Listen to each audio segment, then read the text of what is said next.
Assalamualaikum warahmatullahi wabarakatuh. Perkenalkan, nama saya Rahmawati dengan NPM 0361230013.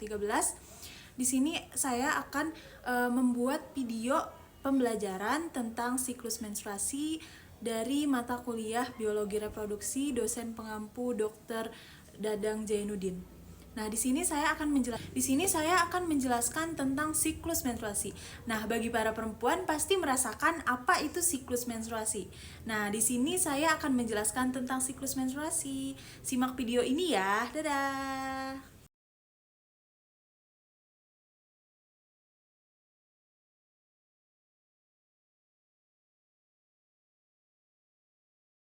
Nah, sebagai seorang perempuan, sudahkah kalian mengalami menstruasi? Jadi, menstruasi itu adalah hal yang normal ya, yang dialami oleh para perempuan yang sudah menginjak remaja, dialami oleh yang sudah remaja dan menginjak dewasa. Jadi, siklus menstruasi itu adalah serangkaian perubahan fisiologis pada tubuh seorang wanita. Jadi, terjadinya itu secara berkala setiap bulannya. Bertujuan untuk mempersiapkan tubuh menghadapi kehamilan. Jika tidak terjadi pembuahan, maka lapisan dinding rahim itu akan luruh dan keluar sebagai darah menstruasi. Nah, selanjutnya di sini apa itu menstruasi? Nah, menstruasi itu adalah keluarnya darah dari vagina akibat meluruhnya lapisan endometrium. Nah, siklus menstruasi yang normal itu dapat berkisar 21 sampai 35 hari. Nah, selanjutnya, mengapa sih terjadi menstruasi? Nah, setiap bulan itu, peristiwa pelepasan sel telur yang matang dari ovarium ke tubat Fallopi, peristiwa ini dikenal sebagai ovulasi. Apabila sel ovum tersebut tidak dibuahi oleh sel sperma, maka terjadilah menstruasi. Namun, apabila sel ovum dibuahi oleh sperma, maka tidak terjadi menstruasi. Nah, itulah mengapa perempuan yang hamil tidak mengalami menstruasi. Nah, selanjutnya di sini ada hormon menstruasi. Nah, dihasilkan oleh kelenjar pituitari, FSH, atau follicle stimulating hormone. Nah, itu untuk memicu pematangan sel ovum. Dan ada LH atau luteinizing hormone, itu untuk memicu terjadinya ovulasi. Nah, dihasilkan oleh ovarium, itu estrogen dan progesteron. Nah, itu untuk menebalkan dan mempertahankan endometrium untuk mempersiapkan kehamilan.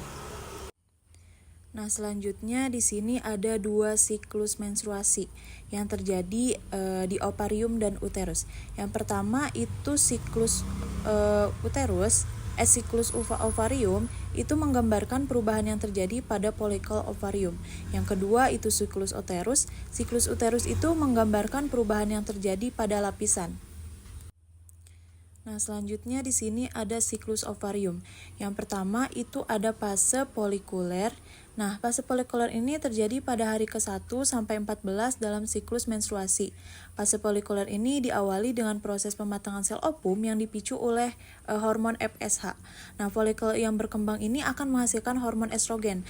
Tahap ini berakhir saat terjadi ovulasi yang dipicu oleh hormon LH. Yang kedua itu fase lutea. Fase lutea ini terjadi pada hari ke-15 sampai 28 hari dalam siklus menstruasi.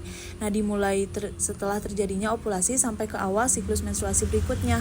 Folikel ini berubah menjadi corpus luteum dan menghasilkan hormon progesteron.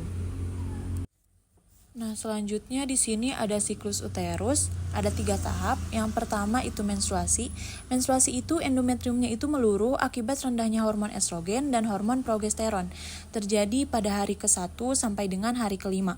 Yang kedua itu proliferasi. Nah, endometriumnya itu mulai menebal kembali karena peningkatan hormon estrogen. Terjadi pada hari ke-6 sampai dengan hari ke-14. Nah, yang ketiga itu sekretori. Endometriumnya ini di sini makin menebal dan kokoh karena pelonjakan hormon progesteronnya. Nah, ini berguna untuk mempersiapkan kehamilan. Terjadi pada hari ke-15 sampai dengan hari ke-28. Baik, sudah selesai semua penjelasan yang telah saya paparkan dari siklus menstruasi. Terima kasih atas perhatiannya. Wassalamualaikum warahmatullahi wabarakatuh.